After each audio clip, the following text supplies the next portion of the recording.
Line express cargo நம்பகமான cargo.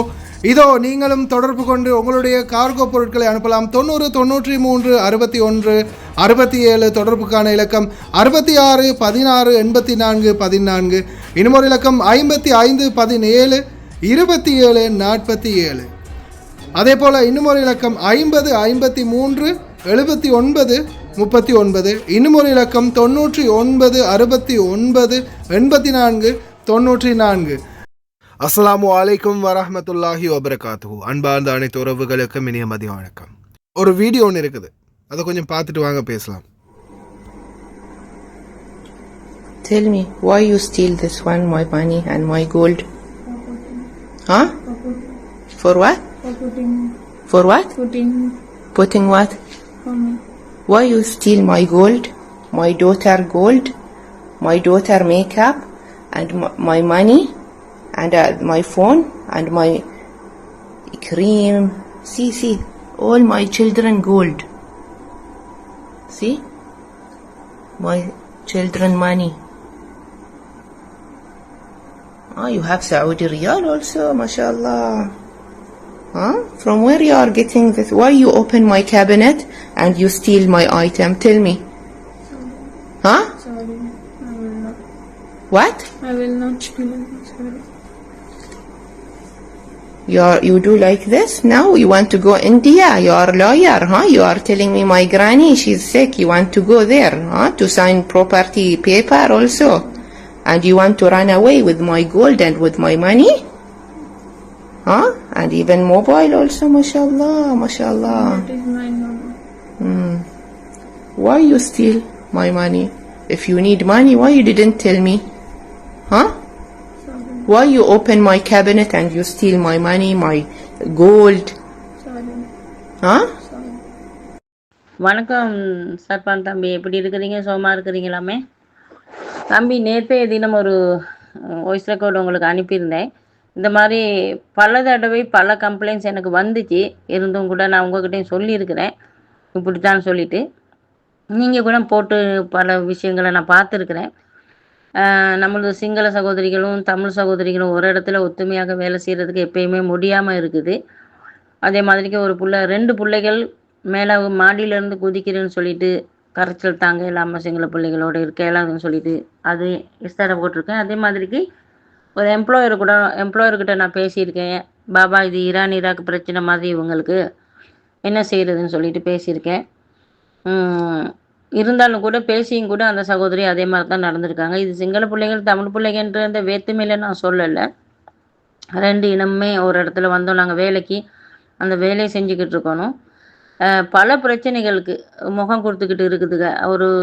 ஒரு சகோதரிக்கு கூட ஒரு கரிதெமலி, என்ன நீ போயிட்டு டாய்லெட்டுக்கு போயிட்டு பேண்டுட்டு வந்த பிற்பாடு நான் பேலணுமா, அந்த மாதிரி பல பிரச்சனைகள் காதில் கேட்கக்கூடியதாக இருக்குது. சில உங்கள் நேரத்தில் நான் டெலிஃபோன் பண்ணி பேசியிருக்கிறேன். என்னுடைய சொந்த தங்கச்சிக்கு கூட அந்த மாதிரிக்கு நேற்று முந்த நாள் வந்து ஒரு மாதத்தில் வந்து கூட இந்த மாதிரி அண்டன் அங்கி வா, நீங்கள் போங்க, இந்த வீடு சரி கஷ்டம் அப்படின்னு அனுப்பியிருக்காங்க. இது எப்படியோ நான் நல்ல வீடு ஒன்று தேடி கொடுத்துட்டேன். நேற்றைய தினம் வந்து என் சகோதரியை வந்து 2 வருஷம் காலம் சென்று போகிறதுக்கு இருக்கிற நேரத்தில் போனஸ் சம்பளத்தை பற்றி எம்பசியில் பேசி அவங்க பேப்பரை எழுதி கொடுக்க சொல்லியிருக்காங்க. அதை சிங்களத்தில் இந்த பிள்ளை நிரப்பியிருக்கு. இந்த பிள்ளை வந்து 1 மாதம்தான், அந்த சிங்கள பிள்ளை வந்து 1 மாதம்தான். அந்த 1 மாதத்தில் வந்து டிக்டாக் பண்ணி இருக்கக்குள்ள மேடம் சொல்லியிருக்காங்க, இது சரிப்பட்டு வராது, நீ ஏஜென்சிக்கு போகணும்னு சொல்லி ஏஜென்சியில் கொண்டு போய் விட்டுட்டாங்க. அந்த போகாமல் இருக்காமல் இந்த பிள்ளை அந்த போனஸ்க்கு ஏற்பாடு பண்ணுறது, எம்பசிக்கு லெட்டர் கொடுக்குறது, அப்படி இதெல்லாம் சொல்லி அந்த மேடம்கிட்ட சொல்லி அந்த மேடம் வந்து இந்த பிள்ளைக்கு இந்த லெட்டரெல்லாம் வாங்கி எல்லாம் பறித்து உனக்கு ஒன்றுமே இல்லை, இது யாருக்கும் கொடுக்குறது இல்லை, இது ஸ்ரீலங்காவுக்கு கொடுக்குறது இல்லைன்னு சொல்லிட்டு எல்லாம் செஞ்சு அதெல்லாம் அந்த லெட்டரெல்லாம் கிழிச்சு போட்டுட்டு உடனடியாக டிக்கெட்டை போட்டு நேற்று ராவு ஃப்ளைட்டை ஏற்றி அனுப்பிட்டாங்க. உங்களுக்கு நான் அனுப்பி வச்சுருக்கேன். இது உண்மையிலேயே ரொம்ப கவலைக்குரியது. நம்மளுடைய நாட்டு பிள்ளைகள் இப்படி வந்து செய்கிறது. ஒற்றுமை ஜாதி பேதம் இல்லாமல் நாட்டில் இருக்கணும்னு சொல்லிட்டு வேலை இல்லை. நம்ம ஒவ்வொருவரும் பாடுபடணும் இந்த ஜாதி பேதம் இல்லாமல் இருக்கிறதுக்கு. வெட்டுனா ஒரே ரத்தம், பாஷை மட்டும்தான் நம்ம கொஞ்சம் வித்தியாசமாக பேசுகிறோம். மற்றபடியில் எல்லாமே நம்ம ஒன்று தான் என்ற நினைப்பு எல்லாத்துக்கும் வரணும். வைக்கிறேன் சர்பான் தம்பி, நன்றி, வணக்கம். மேரியம்மா நன்றி. ஃப்ரெண்ட்ஸ், நாம் இப்போது நேற்று ஒரு வீடியோ பார்த்தோம். நேற்று நிறைய பேர் பார்த்துருப்பீங்கன்னு நினைக்கிறேன், நம்புகிறேன். திருட்டு சம்மந்தமான வீடியோ, வீடுகளில் திருட்டு சம்மந்தமான வீடியோ பார்த்தோம். பார்க்காதவங்க நேற்று தினம் போட்ட வீடியோவை போய் செக் பண்ணி பாருங்கள். கடைசியாக போட்ட வீடியோ ஒன்று அதுதான். வீட்டில் வேலை பார்க்குறவங்களுக்கு திருட்டு பட்டம், சிலர் உண்மைக்குமே திருடி இருந்தாங்க அப்படின்ற மாதிரி ஒரு வீடியோ போட்டிருந்தோம். ஆனால் இன்னொரு முக்கியமான வீடியோ, இப்போ மேரி அம்மா சொன்ன கதையில் நீங்கள் இன்னொரு விஷயத்தை நல்லா புரிஞ்சுக்கோங்க. இப்போ நம்மளோட கூட வேலை பார்க்குறாங்க. உதாரணத்துக்கு நம்ம 2 பேர் வேலை பார்க்குறோம் ஒரு இடத்துல. எனக்கு உங்களுக்கு எப்படியுமே ஆகாது. இப்போ நான் போகிற நேரத்துக்கு நெருங்கிடுச்சு, அதாவது நான் நாட்டுக்கு போக போகிறேன். நீங்களும் நாட்டுக்கு போகிறதுக்கு இன்னொரு 1 வாரம் 2 வாரம் இருக்குது. உங்களுக்கு முன்னாடியே நான் போயிடுறேன். நான் என்ன பண்ண போகிறேன், சரியாக போகிறதுக்கு ரெடியாக இருக்கும்போது நீங்களும் போகிறதுக்கு ரெடியாகி உங்களோட பேக்கெல்லாம் நீங்கள் பேக் பண்ணி ரெடியாக தான் வச்சுருக்கீங்க. நீங்களும் இன்னும் பேக்கிங் அடிக்கெல்லாம் ரெடியாக வச்சுருக்கீங்க. என்னுடைய பேக்கெல்லாம் நான் பேக் பண்ணிட்டேன். இந்த சூழலில் நல்லா கேட்டுக்கோங்க, இது மாதிரி பலருக்கு நடந்திருக்குது, நடக்கவும் இருக்குது. நான் என்ன பண்ணுறேன், உடனே மாமாவுடைய குழந்தையோடைய வீட்டு பாபாவுடைய எங்கேயாவது வீட்டில் இருக்கக்கூடிய ஒரு சில பொருட்கள், நகையாக இருக்கலாம், பணமாக இருக்கலாம், ஏன் அவங்க பாவிச்ச ஆடைகள், மாமாவுடைய முடி, குழந்தைகளுடைய செருப்பு, பாவிச்ச லிப்ஸ்டிக், ஏதாவது ஒன்று. ஏன்னா சூனியம் அப்படின்ற வகையில் குவைத்துகளை அந்த அளவுக்கு மூழ்க அடித்து வச்சுருக்காங்க. சிலர் பயம், அப்படி பயம். ஏதாவது ஒன்று எடுத்து வச்சுருந்தா கூட உடனே அதை பறித்து எடுத்துருவாங்க. அப்படி அந்த மாதிரி யூஸ் பண்ண பொருட்களை கொடுக்கவே மாட்டாங்க, குப்பையில் தான் போடுவாங்க. அது என்ன காரணம்னா அந்த சூனியத்தில் கொஞ்சம் பயம் நிறைய பேருக்கு. அப்போ ஒருவேளை இந்த மாதிரி பொருட்களை எடுத்து எனக்கு உங்களுக்கும் ஆகாது அப்படின்றதால உங்கள் பேக்கில் அங்கங்கே ஒழிச்சு வைக்கிற, அதாவது உங்களுக்கும் தெரியாத மாதிரி, அட இதுக்குள்ளே இது இருந்திருக்கா, எனக்கே தெரியாது, இப்போ தான் தெரியும் அப்படின்ற மாதிரி நீங்களும் முழிச்சு, அந்த என்னடா இது இப்படி ஆகிடுச்சு எனக்கே தெரியாது அப்படின்னு நீங்களே முழிஞ்சு போய் நிற்பீங்க. அந்த மாதிரி சிச்சுவேஷன் ஒன்று உருவாகிறதுக்கும் வாய்ப்பு இருக்குது.